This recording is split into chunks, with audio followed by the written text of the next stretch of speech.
हमारे देश में हमने कई प्रकार की नदियाँ देखी हैं जो अनवरत बहती रहती हैं और किसी से कोई शिकायत भी नहीं करती। आप और उनके बारे में जानकारी हासिल की होगी।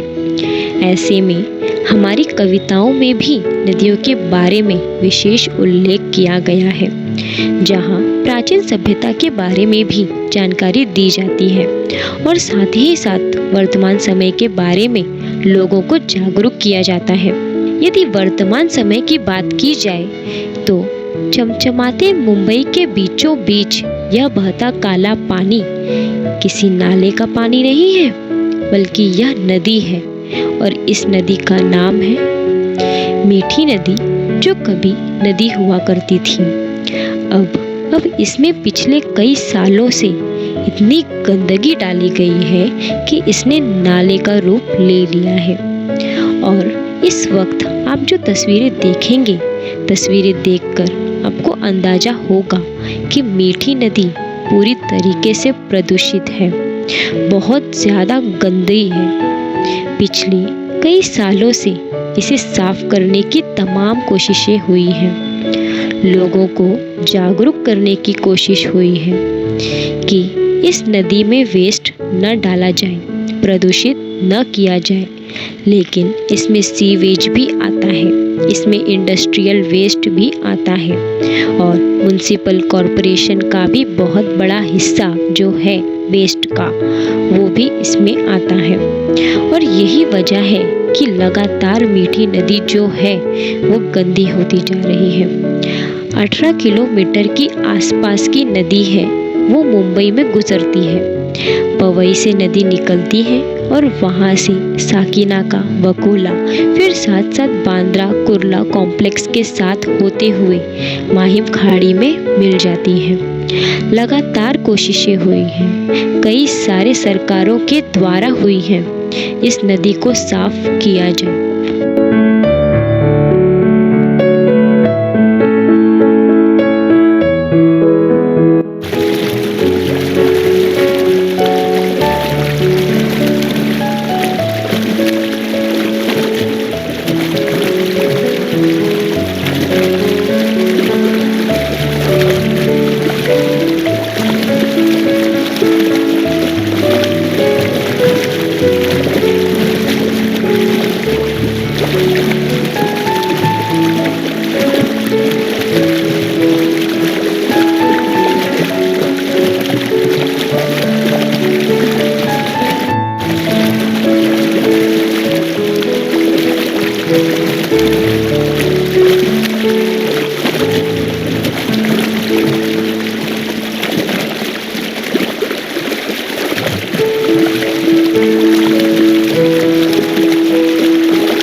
जैसा कि आप सभी जानते हैं कि हम मीठी नदी पर रिसर्च कर रहे हैं, उनके बारे में जानकारी हासिल कर रहे हैं। तो आइए हम चलते हैं हमारे साथी के पास, जिन्होंने खुद वहां जाकर मीठी नदी के बारे में जानकारी हासिल कर रहे हैं।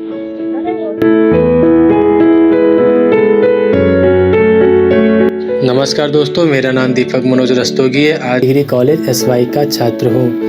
मैं और हमारी टीम यहाँ पर आई है मीठी रिवर के बारे में जानकारी प्राप्त करने। वर्तमान समय में मीठी रिवर की समस्या उत्पन्न होती जा रही है, तो इसकी जानकारी हम प्राप्त करने के तो आइए चलकर देखते हैं कि वर्तमान समय में मीठी रिवर की स्थिति क्या है।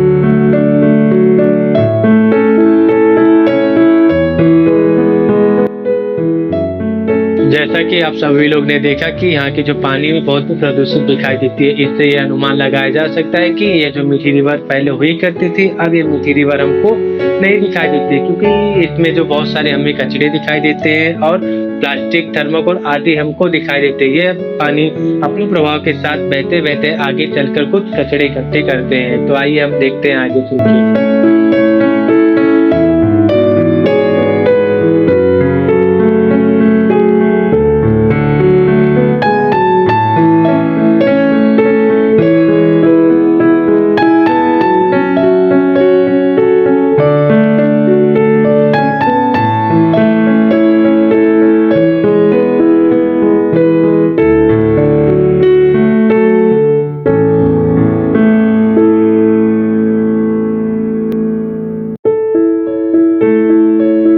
जैसा कि दोस्तों आप सभी लोग ने देखा कि मीठी रिवर के बारे में हमने कुछ जानकारी प्राप्त की और हम जानकारी प्राप्त करने के लिए यहाँ पर रहने वाले जो रहीवासी है उनसे हम कुछ जानकारी प्राप्त करते हैं। तो चलिए हमें कुछ जानकारी मिलती है क्या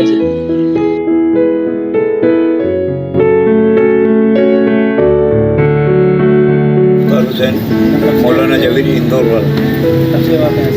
यहाँ मेरे को 1990 का मेरा राशन कार्ड है, 90 का है।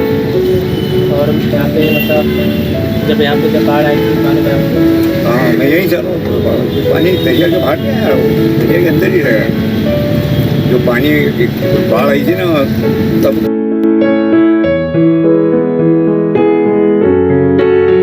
हाँ तो पानी बाहर नहीं आया। यहाँ पे अकेले थी और भी मतलब मेरे फैमिली के साथ पूरा नरगिस दत्त नगर था। फोटो है मेरे पास उसका, आपको चाहिए तो फोटो बता दूंगा। यहाँ पर पहले झोपड़पट्टी थी यहाँ पर, और वो झोपड़पट्टी खत्म हो गई।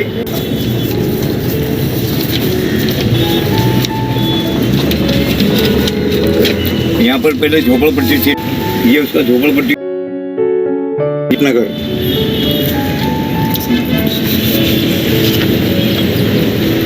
अमन कमेटी का की तरफ से पुलिस की तरफ से दिया है।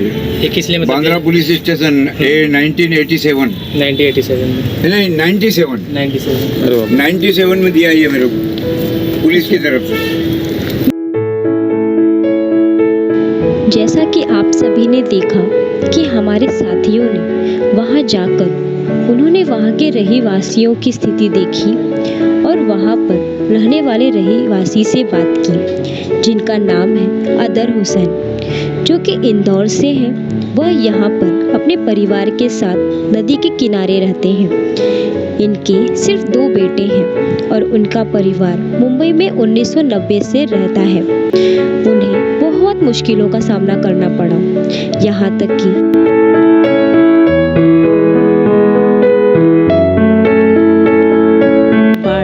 उनका सब कुछ बहाकर ले गया।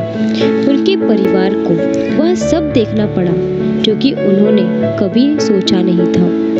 दोस्तों, यह सिर्फ हुसैन जी का ही परिवार नहीं बल्कि ऐसे कई परिवार हैं जिनको यह सब स्थिति का सामना करना पड़ता है। तो दोस्तों, जिसे आज हम मीठी नदी कहते हैं वह तो नाले का रूप ले लिया है, पूरी तरह से काला पानी बन गया है। क्यों ऐसा? क्यों पर? क्योंकि हम वही काम करते हैं जो हमें नहीं करना होता है। और आजकल हमारा काम ही क्या है, जहाँ मेहनत ना करनी पड़े वही चीज़ अच्छी लगती है। जैसा कि घर का कचरा बाहर फेंक दिया, सूखा कचरा गीला कचरा बाहर फेंक दिया, अस्पताल से निकली हुई चीज़ें बाहर फेंक दिया। क्या कभी ये सोचा है कि यह सारी चीज़ें हमारे लिए घातक हो सकती हैं? यही सारी चीज़ें मिलकर नदी से नाला बन जाता है और बीमारी शुरू हो जाती है। तो बताइए, गलती कहाँ से शुरू होती है, हमसे या कहीं और से?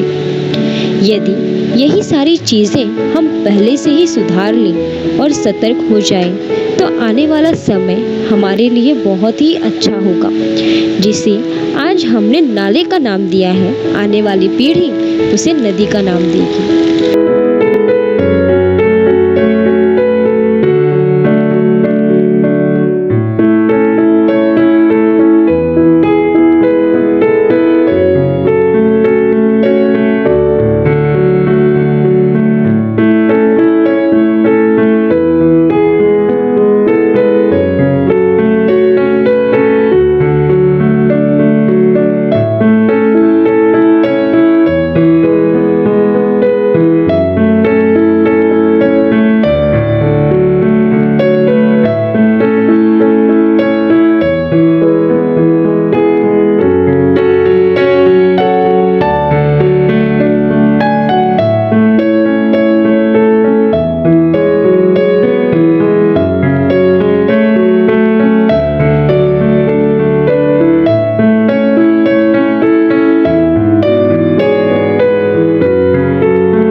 नदी निकलती है पर्वत से, मैदानों में बहती है और अंत में मिल सागर से एक कहानी कहती है। बचपन में छोटी थी पर मैं बड़े वेग से बहती थी, आंधी तूफान बाढ़ बवंडर सब कुछ हंसकर सहती थी।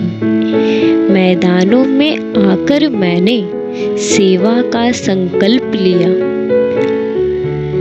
और बना जैसे भी मुझसे मानव का उपकार किया।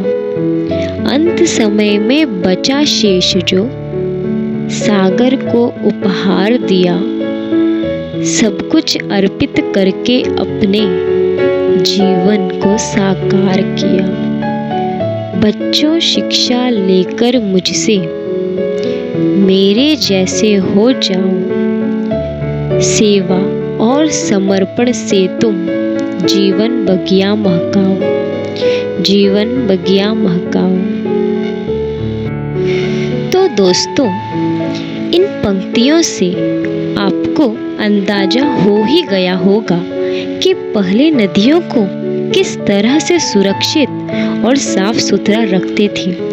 लोगों के मन में भी नदी के लिए एक अलग सा मान रहता था, परंतु वर्तमान समय में लोगों ने उसी नदी को असुरक्षित कर दिया है। उसमें इतनी गंदगी फैला दी है, तो अब नदियां भी क्यों ना कहेंगी।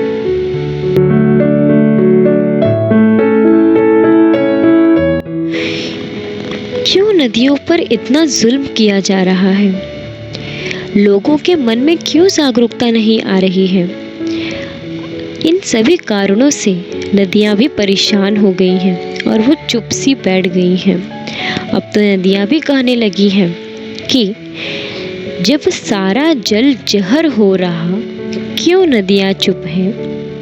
जब यमुना का अर्थ खो रहा, क्यों नदियां चुप हैं?